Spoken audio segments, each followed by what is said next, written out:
You searched how to buy shares of Ingles Markets Incorporated, and this short guide will walk you through the steps.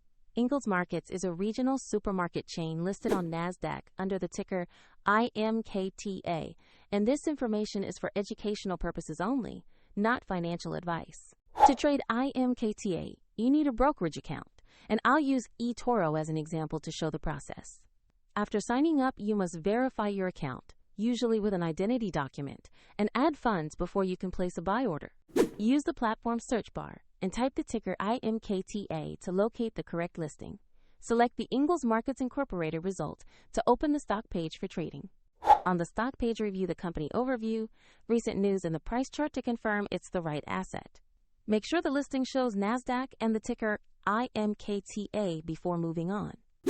Click the Buy or Trade button, enter the amount you want to invest, then carefully review the order details before confirming. If the market is closed, your order may be queued for execution when trading reopens, and if you do not have enough funds, the platform will prompt you to add money before it confirms the trade. Once your order executes, your position will appear in your portfolio where you can monitor it. Check the video description for a link to eToro if you want to follow the same example.